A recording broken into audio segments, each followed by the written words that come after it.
यशोदा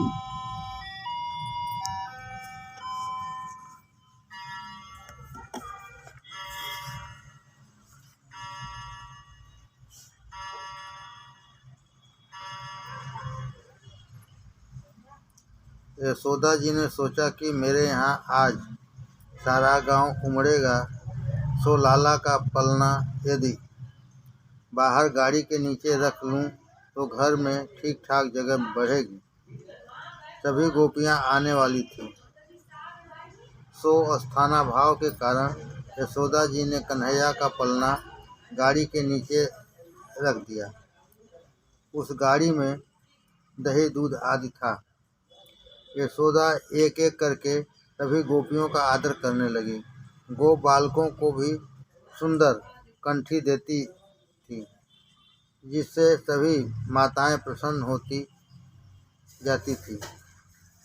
गोपियां कन्हैया को हार्दिकता से आशीर्वाद देती जाती थी।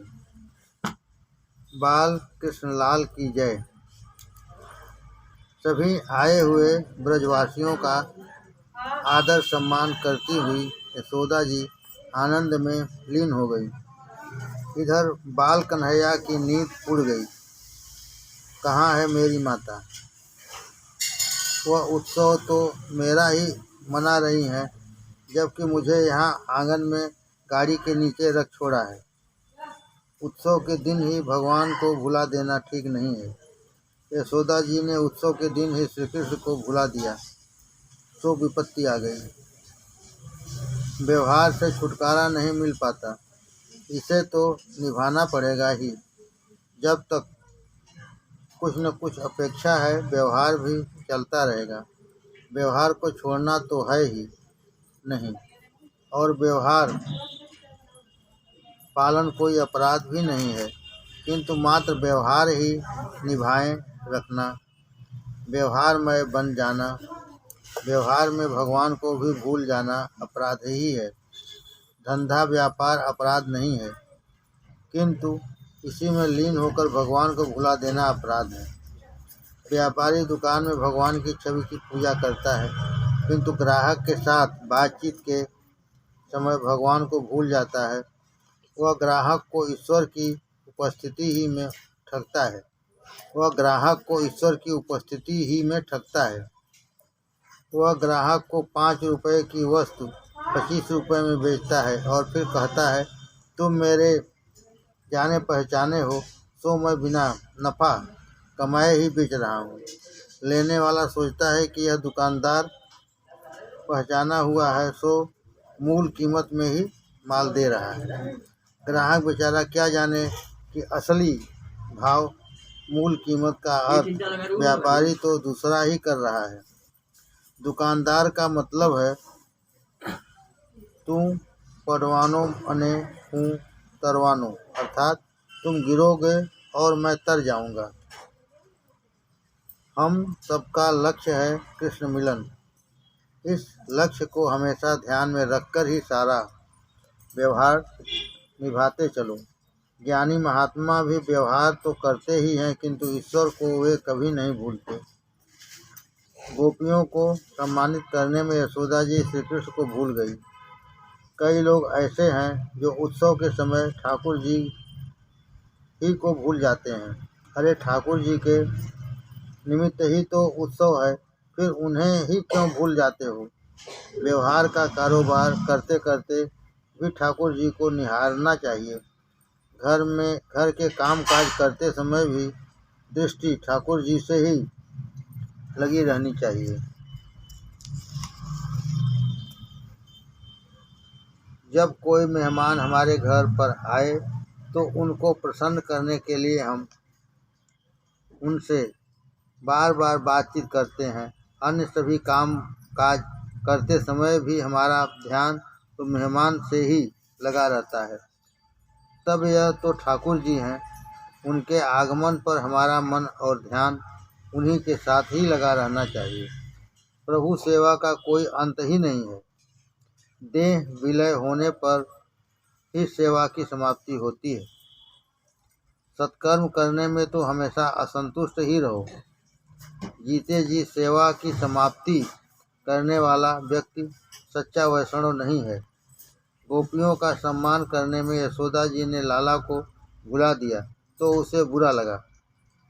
लाला ने मजाक करने की सोची, वह रोने लगा, किंतु माता को सुनाई ही नहीं देता था। वह हाथ पांव हिलाता हुआ रोने लगा।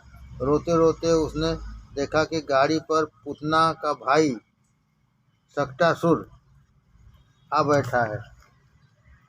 सक्टासुर अपनी बहन पूतना की मृत्यु का बदला लेने के लिए आया था। कृष्ण तो सोच लिया कि यह सक्टासुर भी कंस की कठपुतली ही है। लाला ने जोर से गाड़ी को एक लात लगा दी तो गाड़ी उलट गई। दूध दही आदि सब कुछ जमीन पर बिखर गया और सक्टासुर भी गाड़ी के नीचे दबकर मर गया। यह ऐसा भांजा है जो कंस मामा के सभी खिलौने को तोड़ फेंकता है। गाड़ी उलट गई तो बड़ा धमाका हुआ। सभी दौड़े हुए आए। बालकों ने बताया कि लाला की लात ने इस गाड़ी को उलट दिया। इस प्रसंग में भी एक रहस्य है। यदि तुम भी प्रभु को अपनी संसार गाड़ी के नीचे रखोगे तो तुम्हारी गाड़ी भी वे उलट देंगे।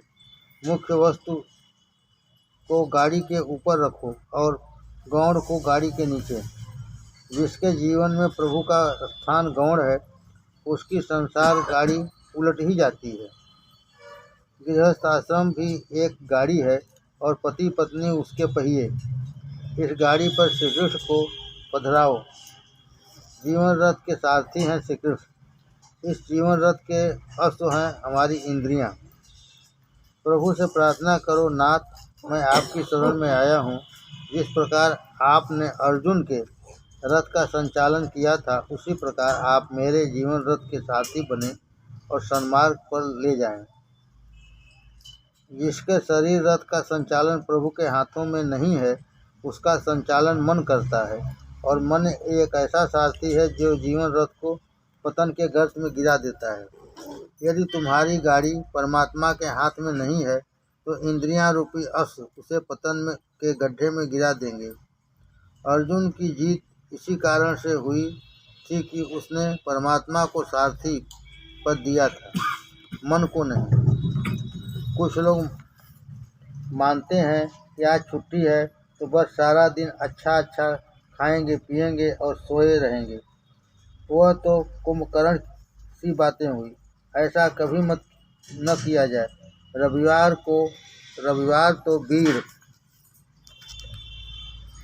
होने का वार है। रविवार तो वीर होने का वार है। रविवार के दिन तेल मिर्च चटनी आदि खाने के बदले दूध और चावल खाना।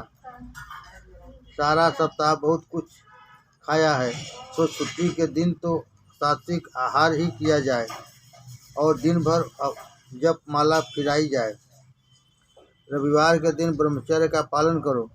रविवार के दिन एक गृहस्थ कथा श्रवण करने चला तो उसका पुत्र रोने लगा। पत्नी ने कहा, यह बच्चा जब रो रहा है तो तुम्हारा कथा में जाना ठीक नहीं है। उसे रोता हुआ छोड़ कर कथा में जाओगे तो कौन सा पुण्य कमाओगे। तो उस गृहस्थ ने सोचा, मैंने सुना है कि किसी के दिल को व्यथित करना अच्छा नहीं है। मैं यदि कथा में जाऊंगा तो मेरी पत्नी को दुख होगा। उसने ऐसा सोचकर कथा में जाने की बात छोड़ दी। अच्छा होता अगर वे सब घर में ही रहकर विष्णु सहस्त्र नाम का पाठ करते, किंतु उन्हें याद आया कि अमुक फिल्म का यह अंतिम सप्ताह है। कथा तो रोज रोज होती रहेगी किंतु यह फिल्म तो चली जाएगी और वे सब कथा में जाने के बदले फिल्म में जा बैठे। पति पत्नी का संबंध केवल विलासिता के लिए नहीं है, प्रभु भजन के लिए भी है। गृहस्थ के जीवन में काम सुख नहीं, भागवत सेवा ही मुख्य है। मनुष्य के भोजन में भोग की नहीं, भगवान की ही प्रधानता होनी चाहिए। गाड़ी किसी टेढ़े मेढ़े रास्ते पर जाते ही उलट जाती है। भगवान को गाड़ी के नीचे नहीं ऊपर ही बिठलाओ। यशोदा जी ने भगवान को तो गाड़ी के नीचे रख दिया और दूध दही माखन आदि सांसारिक भोग पदार्थ गाड़ी में रखा। उन्होंने भगवान को गौण स्थान दिया और सांसारिक भौतिक पदार्थों को मुख्य। सो सारी गाड़ी ही उलट गई। तुम्हारे जीवन में काम सुख प्रधान बनेगा और भगवान गौण, तो तुम्हारा जीवन रथ उलट ही जाएगा। भगवान को गाड़ी के नीचे रखोगे तो सक्टासुर गाड़ी पर सवार हो जाएगा। भगवान को गाड़ी के नीचे रखोगे तो सक्टासुर गाड़ी पर सवार हो जाएगा। काम लोभ आदि ही तो सक्टासुर है। दूध दही माखन आदि भोग पदार्थ के प्रतीक हैं। जिसके जीवन में भौतिक पदार्थों की प्रधानता है, उसकी जीवन गाड़ी पर सक्टासुर सवार हो जाता है। जिसके जीवन में भौतिक पदार्थों की प्रधानता है, उसकी जीवन गाड़ी पर सक्टासुर सवार हो जाता है। दाम्पत्य जीवन में धर्म का ही प्राधान्य होना चाहिए। पत्नी को काम पत्नी नहीं धर्म पत्नी कहा गया है। प्राथमिकता धन और काम सुख को नहीं, धर्म को ही दी जाए।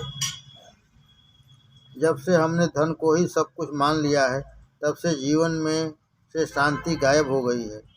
धन को मुख्यता देने से सदाचार चला गया है।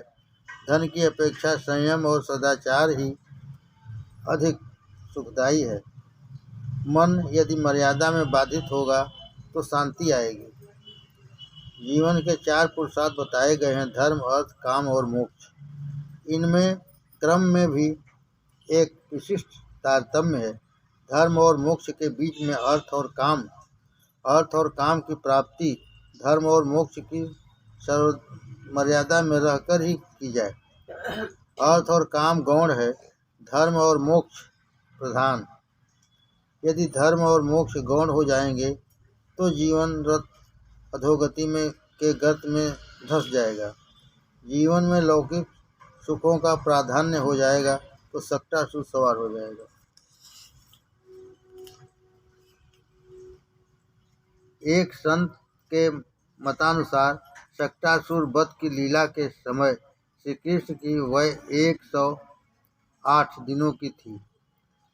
जब आपके सिर पर सक्टासुर सवार हो जाए, तब 108 मोतियों वाली माला लेकर भगवान के नाम का जप करो। लौकिक व्यवहार को प्रधानता और श्री कृष्ण की गौणता देते ही काम क्रोध लोभ मोह आदि सक्टासुर आ धमकते हैं। जीवन में श्री कृष्ण को प्रधानता देने से सक्टासुर का भय निर्मूल हो जाएगा। कुछ लोग कहते हैं कि कथा श्रवण के बिना ही यौवन गंवा दिया और अब यह सक्टासुर नीचे उतरने का नाम ही नहीं लेता है। श्री कृष्ण सक्टासुर का वध अवश्य करते हैं। जब तुम्हारे हृदय पर काम क्रोध लोभ मोह रूपी सक्टासुर सवार हो जाए, तब माला लेकर नारायण का नाम जप करने लगो।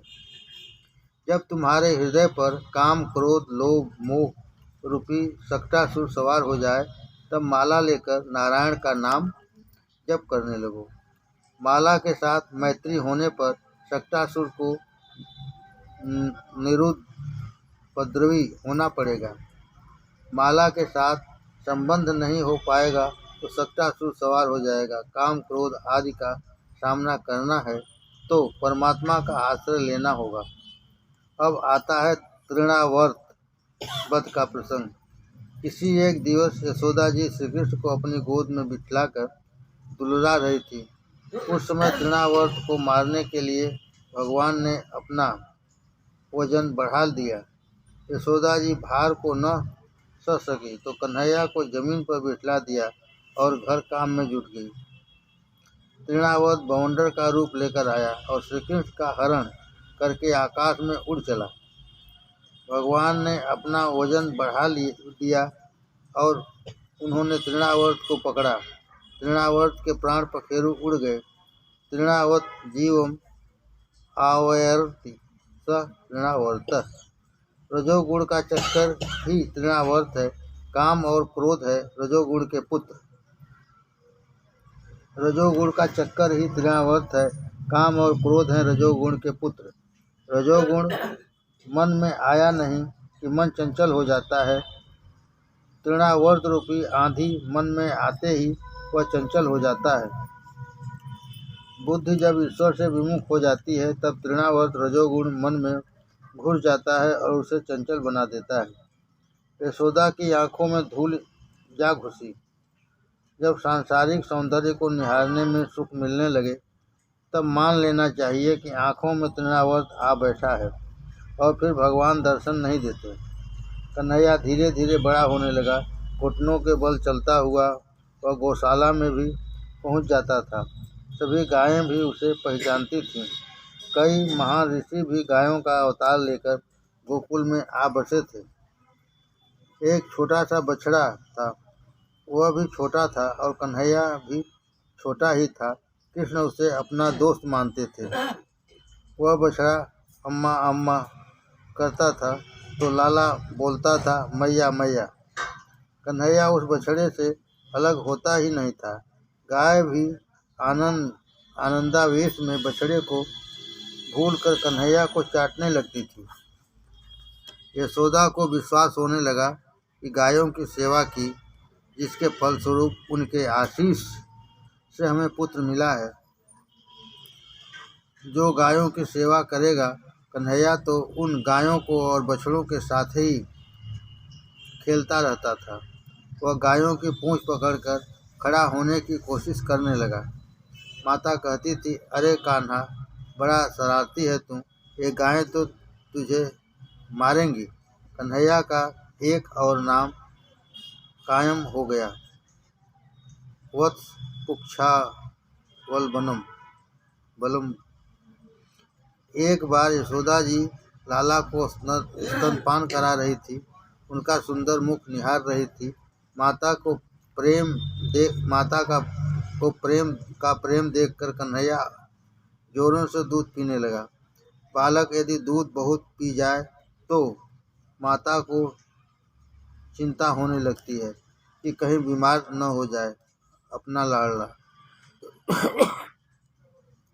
जब तक वैष्णव के हृदय में प्रेम उमड़ने नहीं लगता है तब तक प्रभु भूखे नहीं होते। उनकी प्रार्थना करो, नाथ मैं आपको तो क्या भोजन कराऊं, आप सारे जगत के अन्नदाता हैं। फिर भी मैंने जो थोड़ी बहुत सामग्री बनाई है आप स्वीकार करें। कन्हैया के अत्यधिक दुग्धपान से यशोदा चिंता करने लगी तो कन्हैया ने कहा, माता, तेरा दूध मैं अकेला नहीं पी रहा, मेरे मुख में समाया हुआ सारा विश्व तेरे दूध का पान कर रहा है। कन्हैया ने जभाई लेने के लिए मुंह खोला और यशोदा जी को समग्र ब्रह्मांड का दर्शन कराया। कन्हैया माता से कहता है, तू अकेले मुझे नहीं अनंत जीवों को दूध पिला रही हो। समग्र ब्रह्मांड को तू दुग्धपान करा रही है। भगवान ने सुदामा को अपार संपत्ति दी तो यमराज को चिंता हुई। उन्होंने भगवान से कहा, सुदामा के भाग्य में दारिद्र्य का योग है, उसके भाग्य में संपत्ति का क्षय लिखा हुआ है। आपने इतना सारा ऐश्वर्य उसे देकर ठीक नहीं किया है। कर्म मर्यादा भंग होगी। कर्मानुसार ही सुख दुख दिए जाते हैं। प्रभु ने यमराज से कहा, मैं वेदोक्त कर्म मर्यादा तोड़ना नहीं चाहता। वो मुझे भोजन कराता है, वह समस्त ब्रह्मांड को भोजन कराता है। एक मुट्ठी भर तंदुल मुझे खिलाकर सुदामा ने सारे विश्व को भोजन कराया है। जो श्री कृष्ण को भोजन कराता है वह सारे विश्व को अन्न दान करता है और उसके नाम पुण्य जमा हो जाता है। भगवान मर्यादा को कभी भंग नहीं करते हैं। लाला ने यशोदा जी से कहा, माता, तू केवल मुझे ही नहीं समस्त ब्रह्मांड को तृप्त कर रही हो। गर्गाचार्य नामकरण विधि नामकरण संस्कार संपन्न करने के हेतु आए। संस्कार से मन शुद्ध होता है, संस्कार से दोष नष्ट होते हैं। शास्त्र ने 16 संस्कारों का आयोजन किया है। आजकल तो प्राय सभी संस्कार भुलाए जा चुके हैं। हाँ, 2 संस्कार बाकी रह गए हैं, विवाह और अग्नि संस्कार।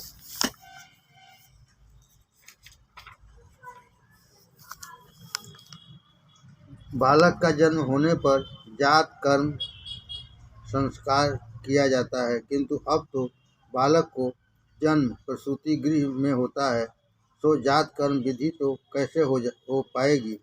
वहाँ मधुप्राशन विधि कैसे हो पाती होगी। डॉक्टर न जाने क्या पिलाते होंगे। इसी कारण से संस्कारों का लोप हो रहा है। फलतः देश दुखी हो रहा है। अन्नप्राशन, नामकरण, यज्ञोपवीत आदि 16 संस्कार बतलाए गए। जीव की शुद्धि के लिए संस्कार आवश्यक है। आजकल सभी धार्मिक विधियों को गौण मान लिया गया है। केवल लौकिक आचारों को ही महत्व दिया जाने लगा है। ब्राह्मण से कहा जाता है, महाराज पूजा जरा जल्दी करा देना। सारे गांव में बारात को घुमाना जो है। गर्गाचार्य ने कहा, यदि नामकरण संस्कार ठीक तरह से करना है तो आधा दिन लग जाएगा। बाबा तुम तो सारे गांव को बुलाओगे, वे सब यहाँ आकर मुझसे जल्दी करने को कहेंगे तो विधि ठीक ढंग से नहीं हो पाएगी। नंद जी, धार्मिक विधि तो ठीक से होनी ही चाहिए। यदि आप चाहें तो मैं किसी को भी नहीं बुलाऊंगा। एकांत में नाम जप हो सकता है। एकांत का भावार्थ है एकमात्र ईश्वर में ही सभी प्रवृत्तियों का लय होना। मन को पूर्णतः एकाग्र करके ही नाम जप करो। गर्गाचार्य की ज्योतिष विद्या की जांच करने की बात सोची गई। श्री कृष्ण को रोहिणी की गोद में बिठाया गया और बलराम को यशोदा जी की गोद में। गर्गाचार्य ने कहा, नंद जी, रोहिणी की गोद में बैठा हुआ पुत्र तुम्हारा है। वह हमेशा रंग बदलता आया है। इस बार इसने श्याम वर्ण धारण किया है। वह सभी के मन को आकर्षित करेगा और सभी को आनंद देगा। उसका नाम कृष्ण रखा जाए। यह बालक महाज्ञानी होगा। इसके जन्माक्षर बड़े अच्छे हैं। इसके 5 ग्रह उच्च क्षेत्र में हैं, 8 ग्रह अच्छे हैं, मात्र एक राहु ही बुरे स्थान में है। नंद बाबा घबरा गए। राहु बुरे स्थान में है, क्या होगा मेरे पुत्र को? गर्गाचार्य, वैसे डरने की बात कोई नहीं है। जिसके 7वें स्थान में नीच क्षेत्र में राहु हो, वह पुरुष कई स्त्रियों का पति होता है। नंद जी, आपकी बातें सच हो सकती हैं। एक ब्राह्मण ने मुझे आशीर्वाद दिया था, तेरा पुत्र 16,000 रानियों का स्वामी होगा। गर्गाचार्य, बाबा और तो मैं क्या कहूँ, यह कन्हैया नारायण जैसा ही है।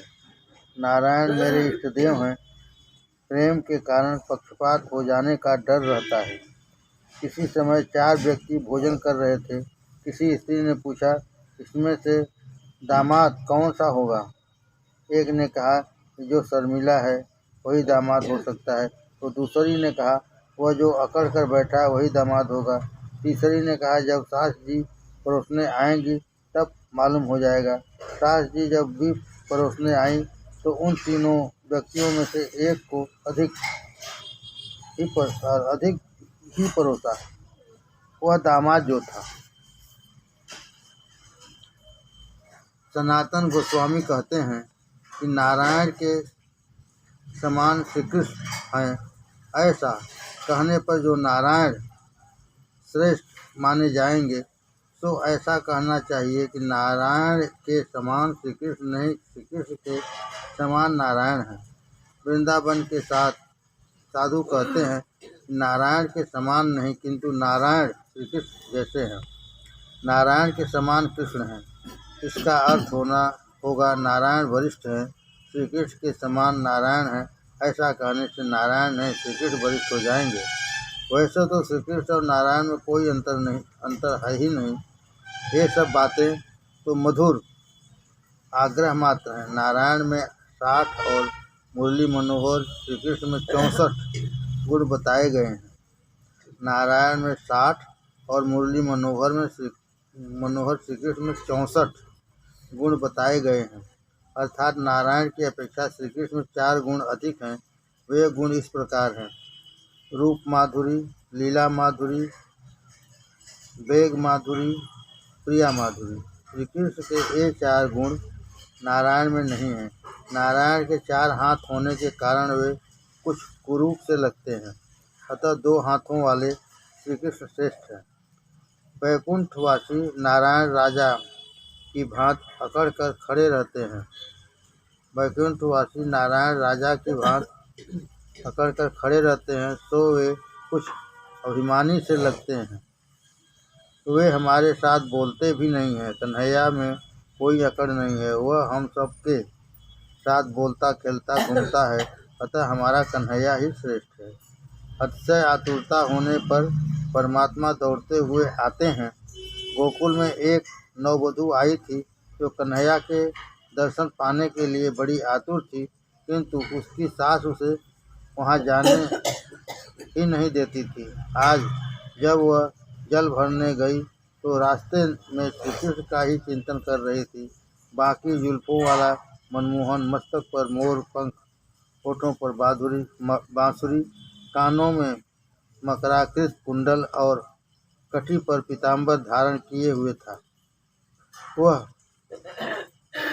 छुमक छुमक करता हुआ उस गोपी के पीछे हो लिया।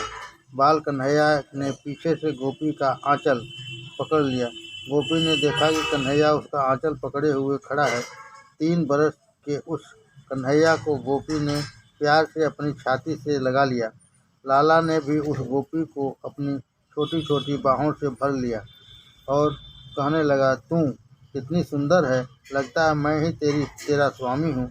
रात के समय रात में आना। कन्हैया बड़ा वाणी चतुर है। कोई सामान्य पुरुष कभी राह चलती किसी स्त्री को ऐसा कहता है कि वे दोनों एक दूसरे के हैं। कन्हैया तो सभी का पिता है, पति है और संतान भी है।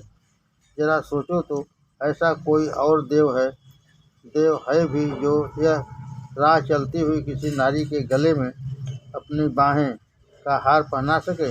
पर स्त्री से तो सभी देव डरते हैं, किंतु वैकुंठ के नारायण तो मर्यादा पुरुषोत्तम है और कन्हैया पुष्ट पुरुषोत्तम है। कन्हैया की जैसी लीला मनुष्य तो क्या कोई अन्य देव भी नहीं कर पाता। श्री कृष्ण तो देवाधिदेव है। एक सखी दही दूध और माखन बेचने निकली है। कृष्ण प्रेम में उसकी सुध बुध बिसर गई है। वह बोलना तो चाहती है, दही लो माखन लो, किंतु उसके अंतर में माधव छिपा है। सो वह बोलने लगी, माधव लो कोई माधव। भोली गोपी हरि को बेचने चली। 14 भुवन के नाथ को मटकी में लेकर चली। कृष्ण प्रेम में ऐसी तो तन्मय हो गई थी कि उसे भान तक नहीं था कि वह क्या बोल रही थी। लाला ने सुना, माधव लो कोई माधव लो, तो उसने सोचा, अरे वाह, यह तो मुझे ही बेचने चली है। रास्ते में श्री कृष्ण प्रकट हुए और सखी से कहने लगे, अरे दूध वाली, मैं गोकुल का राजा हूँ, जरा माखन तो दे जा। प्रेम का बाहुल्य होने पर सताने में बड़ा मजा आता है। गोपी के हृदय में प्रेम है। वह कन्हैया को सताने लगी, अरे तू कैसे हो गया गोकुल का राजा? गोकुल के राजा तो बलराम है यार। मैं तुझे नहीं, उन्हीं को माखन दूंगी। न जाने नंद बाबा इस काले कलूटे कन्हैया को कहाँ से उठा लाए हैं। नंद बाबा तो गोरे हैं और तू काला, कहाँ से लाए हैं वे तुझे? कन्हैया ने गोपी की साड़ी का आंचल पकड़ लिया। गोपी कहने लगी, अरे लाला, छोड़ दे मेरी साड़ी, मेरे दूध दही माखन मिट्टी में सन जाएंगे और मेरी सास मेरी चमड़ी उधेड़ देगी। गोपी ने बलपूर्वक अपना आंचल छुड़ा लिया और आगे बढ़ने लगी। पीछे मुड़कर देखा तो कन्हैया मुंह फुलाकर बैठा हुआ था। गोपी वापस आकर मनाने लगी, कन्हैया माखन से मिश्री भी ले, माखन ले, मिश्री भी ले, चाहे सो दूं, मेरी बड़ी भूल हुई, अब मान भी जा। किंतु कन्हैया अब क्यों मान जाए? उसने कहा, मुझे कुछ भी नहीं चाहिए। कन्हैया न माना तो गोपी आगे बढ़ने लगी तो पीछे से कन्हैया ने पत्थर उठाकर ऐसा निशाना लगाकर मारा कि गोपी की मटकी चूर चूर हो गई। ऐसी लीला श्री कृष्ण के सिवाय अन्य कोई भी देव नहीं कर सकता। श्री कृष्ण सबके पति जो हैं। श्री कृष्ण अब तक अब घर आकर चुपचाप माताजी की गोद में छिप गया। वह ऐसा शांत सयाना बैठा हुआ था कि मानो कुछ हुआ ही नहीं है। उस गोपी ने यशोदा के पास आकर कन्हैया की शरारत की शिकायत की। माताजी, तुम लाला को मुंह लगा रही हो, किंतु वह बड़ा शरारती हो गया है। इसने मेरी गगरी फोड़ दी, मेरे कपड़े बिगाड़ दिए। लाला कहने लगा, मैया, मुझे इससे बड़ा डर लगता है। इसके चले जाने के बाद मैं सारी बात बताऊंगा। कन्हैया मैया से कहने लगा, यह गोपी बड़ी कंजूस है। वह 3-4 दिन पहले का दूध दही बेच रही थी। मैंने सोचा कि बिगड़ा हुआ दूध दही बेचना ठीक नहीं है। यदि कोई गरीब इसे खाकर बीमार हो जाए तो, और ऐसा सोचकर मैं उसकी मटकी फोड़ डाली। मैं आरोग्य प्रचारक मंडल का प्रधान जो हूँ।